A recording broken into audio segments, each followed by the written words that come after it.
Everyone in this country knows that there is something wrong. They can feel it in their gut, but they can't put their finger on it. They can't identify it. They don't know what it is.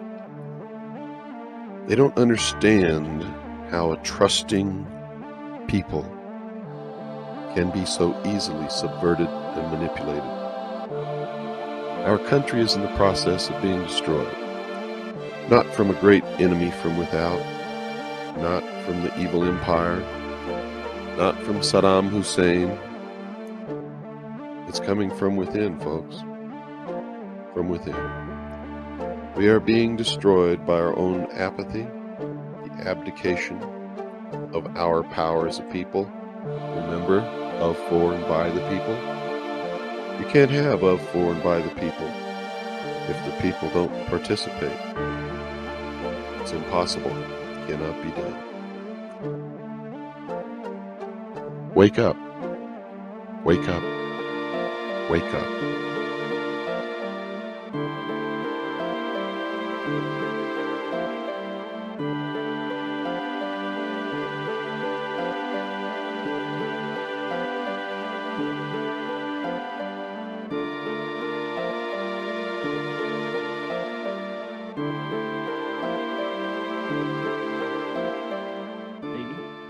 This is an LED streetlight. Let's see what's inside.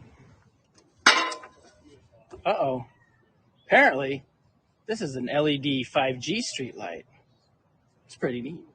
This is an LED streetlight. Let's see what's inside. The next big leap in wireless technology, and it's coming to San Jose streets. The city has made a deal with AT&T and Verizon to convert thousands of light poles into 5G towers. KPIX5's Len Ramirez went to ask people in San Jose how they feel about all this. Len? Well, this being Silicon Valley, a lot of people are very excited to have the higher speed, but there's also a lot of concern in the community about access and price and safety.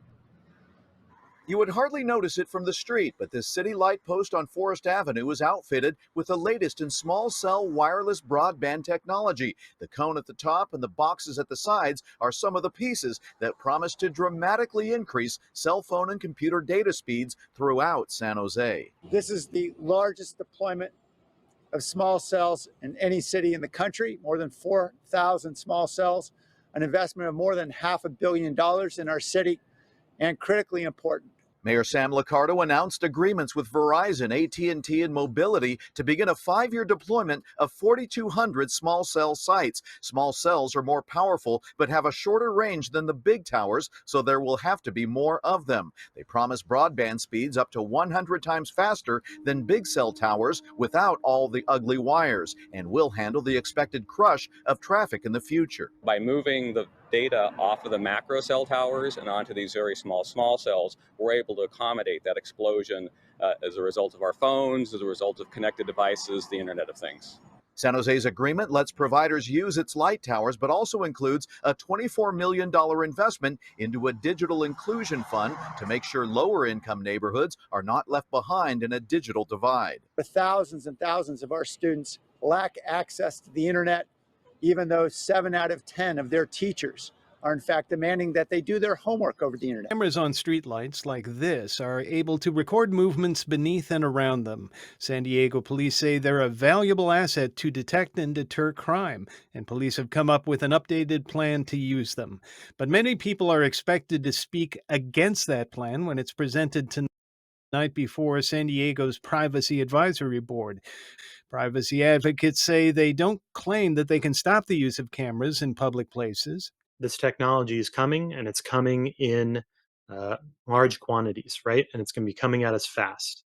And the perspective of our report is that when it comes, the police department needs to do a thorough job of explaining how they're going to put controls on it to use it properly. Seth Hall and other critics of the police policy on using streetlight cameras say it does very little to assure residents that their privacy rights will be protected. For instance, the cameras do have the ability to look into people's private spaces. Hall says police are basically saying we should just trust that they will not do that. It was very short, and it was extremely lacking in detail. It was not thorough. It passes on very few protections to San Diegans, and overall, it's just deficient. Lieutenant Charles Lara, a spokesman for the police department, said these cameras will not be peering into people's windows, and there is no expectation of privacy in public places. He told KPBS, quote, "This technology has already been proved to be a valuable tool in prosecuting significant crimes. If a crime occurs, we want to see justice for victims of crimes, and our policy has lots of protections." In 2020, San Diego Mayor Kevin Faulconer shut off the streetlight cameras in the face of public criticism. When the city's Privacy Advisory Board meets this evening, they can be expected to either recommend or not recommend the police policy for using the cameras again. Ultimately, the decision on whether to use the cameras will be up to the city council. No, Karen, she didn't, even though the city says they sent her a letter telling her that it might be coming. Now she's got this big post. The city obtained the so-called smart streetlights in 2016 with the goal of monitoring traffic patterns and improving transportation planning. But the streetlights didn't work that well, and in recent years they became a surveillance tool for law enforcement. City Council member Monica Montgomery says the mayor's decision to shut the cameras off until the city has regulations and oversight in place is what she's been asking for the past year. And we have to hold our integrity high. We have to do what we say we're going to do. And in this instance, we need a true, strong oversight framework. And I'm glad that the mayor is motivated to get that done. Montgomery proposed a surveillance ordinance and the creation of a privacy advisory commission in July. Light poles are actually vertical assets that can provide additional safety and information beyond lighting. What if these vertical assets embraced smart city technology to improve city services and quality of life while cutting energy and maintenance costs? Connected lighting systems can do that. Let me show you what I mean. At the most basic level, upgrading streetlights to LEDs, it's a great improvement. But if you stop there, you're not ready to take advantage of smart city technology. You know, a little bit of forethought can take your investment to the next level by networking those streetlights. Many owners are upgrading their streetlights to LEDs, which include wireless communication.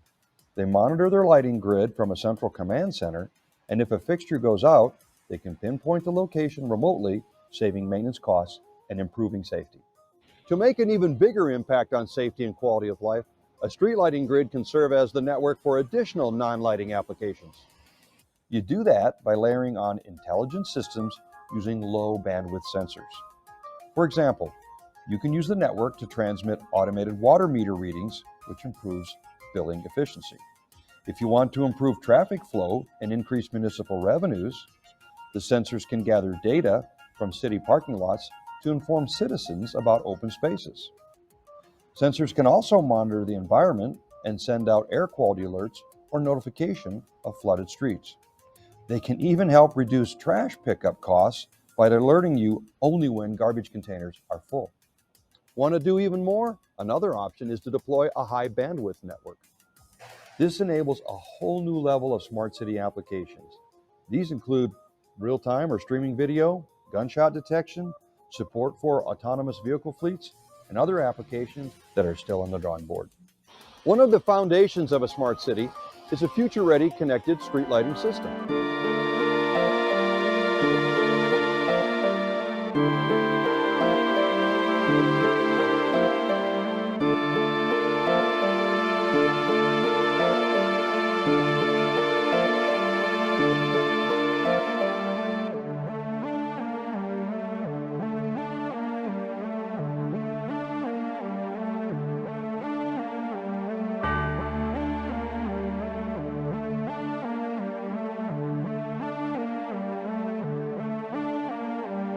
Here's digital ID and digital currency skeptic and former Wall Street investment banker, by the way, so she knows of what she speaks, Catherine Austin Fitz. Programmable money doesn't click in and work well unless you've got everybody on the grid. You need to be able to track them, you need to be able to watch their behavior, you need to be able to influence their behavior, and then you've got complete control.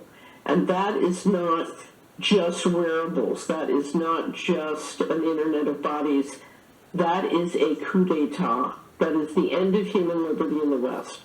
On your screen is the World Economic Forum's graph on how digital ID is central to controlling every part of an individual's life. Financial services, food and sustainability, travel and mobility, e-commerce, social media and telecommunications, it's all there. And of course, every aspect of your healthcare. And what would that look like? Here's CEO of Pfizer speaking not long ago at the World Economic Forum, the WEF, for example, boasting about the latest pharmaceutical digital technology. Basically biological chip, but it is in the tablet. And once you take the tablet and dissolves into your stomach, sends a signal that you took the tablet. Are they kidding? Digital ID schemes potentially give absolute powers of surveillance and control over every aspect of your life to unelected bureaucrats, unscrupulous politicians, and greedy governments and corporations. If you don't think future authoritarian governments of whatever persuasion won't use these powers ruthlessly and mercilessly, then you must have been fast asleep during COVID QR codes and vaccine mandates. I believe that over time, facial age estimation, liveness tests, and other forms of age assurance will become normalized as well. Different people at different ages will have different levels of comfort with things like taking selfies or using biometrics or even digital ID. It really varies. The Chinese mouthpiece, the Global Times, praised the pact, which should be reason enough in itself to run a mile from it. Gushing, quote, "As we enter a new era, we face the significant question of what kind of a world we should build and how to build it," end of quote. China has provided an answer, constructing a community with a shared future for mankind, end of quote. Okay, well, we've seen that future that China is so keen to impose on the rest of us, and it's an absolute horror show. A good score brings benefits, but people with low scores lose rights. The cinema names and shames people considered untrustworthy, plastering their details, even their addresses, across big screens.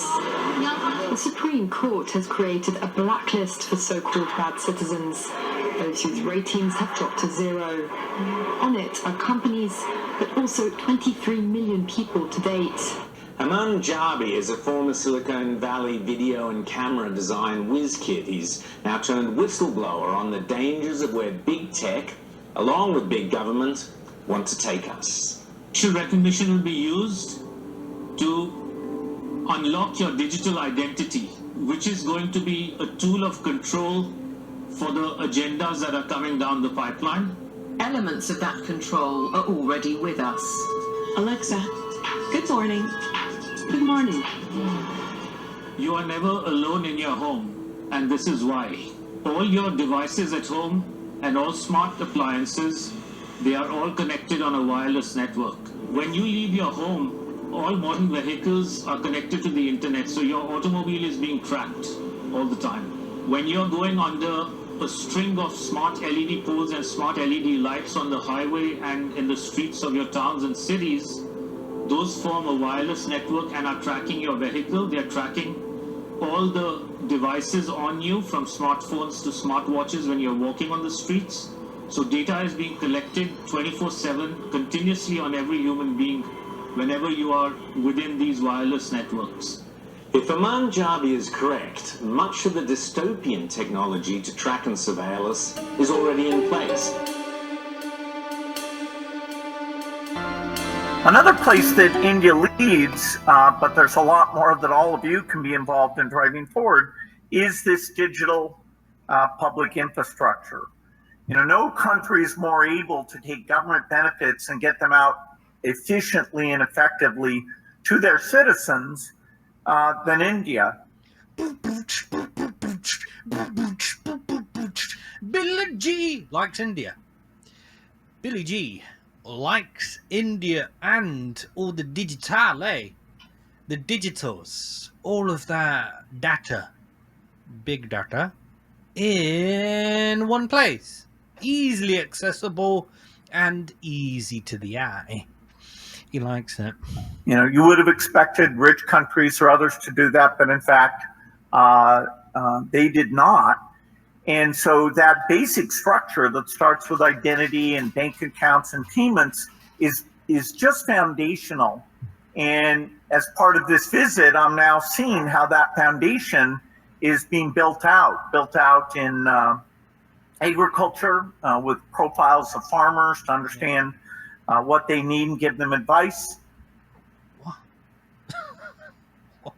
What's he going on about? Built out with health records so that we can help people not only with infectious diseases, but the challenge that's coming in the future.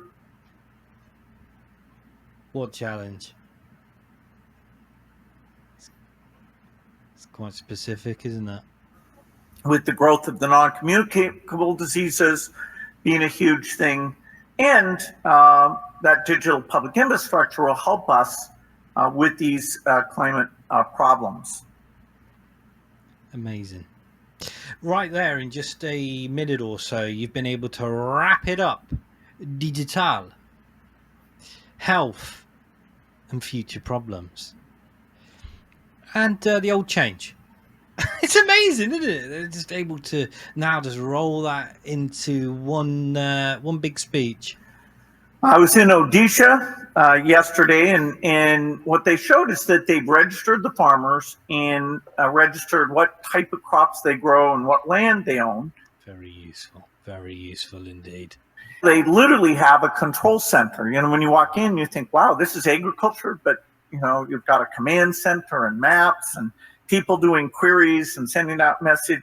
Does it list the ones that might have objected to a few things too? Because that would be useful information as well, wouldn't it? And so that all starts, you know, with an Aadhaar identity, listing those farmers, getting the information, making sure it's up to date. Just here in the UK, there is much talk of the rollout of the digital ID kind of infrastructure that Billy G is talking about there. And there is some, reservations about a few aspects of it, including a full takeover of everybody's lives and lack of privacy and sovereignty, bits like that. After speeches like this, though, I don't know why people are not running out and demanding it.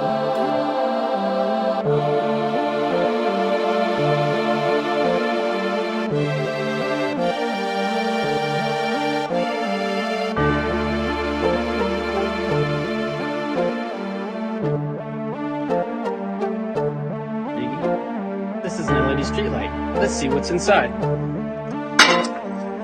Uh-oh.